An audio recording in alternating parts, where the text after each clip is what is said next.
Some people spend their whole life waiting for the right moment, waiting for the fear to go away, waiting to feel ready, waiting for someone to tell them it is safe to begin. But what if the road only becomes clear when you start walking? This is the story of a girl named Hope, a quiet girl who was given one small lantern and told to cross a great mountain in the dark. And if you have ever felt like you cannot move forward because you cannot see what is ahead, stay with me because this story is for you.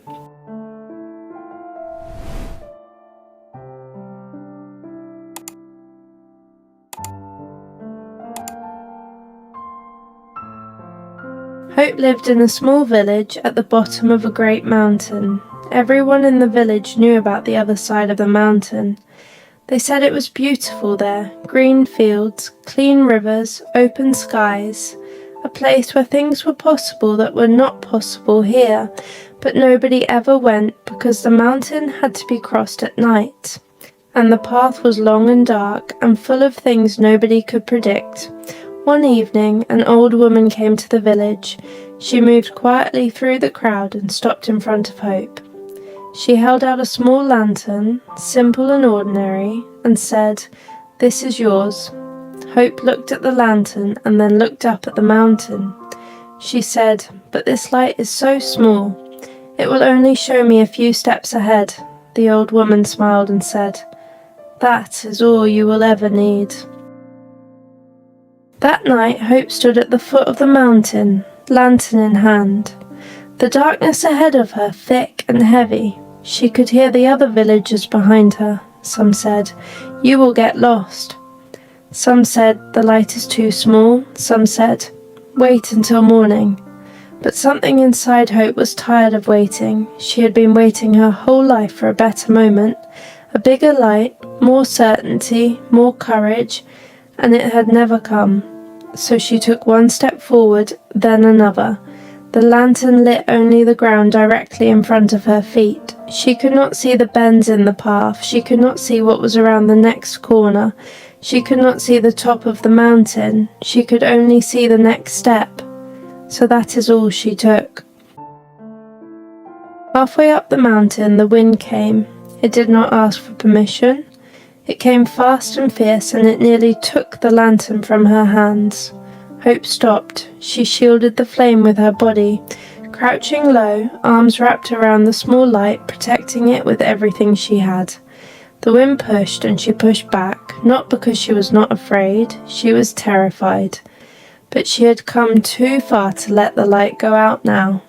When the storm finally passed, Hope looked up, and for the first time she could see just a little further ahead.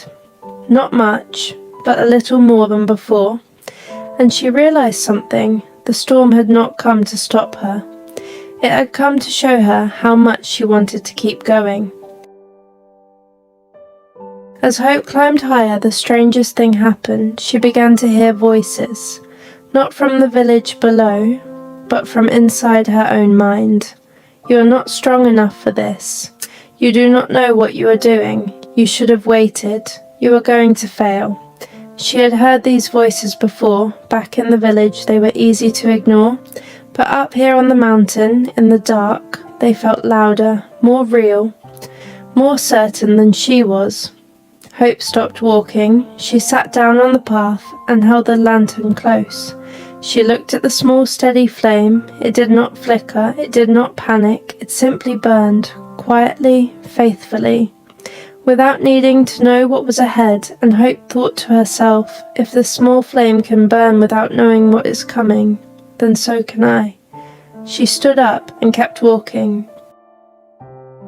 By the time the first light of dawn touched the sky, Hope reached the top of the mountain. She stood there breathing hard, lantern still in her hand.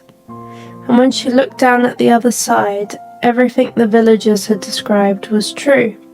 Green fields stretching out as far as she could see, a river catching the early morning light, an open sky with no limits. She had made it, not because the path had been easy, not because she had never been afraid, not because the light had been big enough to see everything at once. She had made it because she kept showing up for the next step, just the next step, nothing more. Maybe you are standing at the bottom of your own mountain right now, and the light you have feels too small, and the people around you are telling you to wait, and the voices in your head are telling you that you are not ready. But here is what hope would tell you. You do not need to see the whole path, you just need to take the next step. The road reveals itself to the people who are willing to walk in the dark.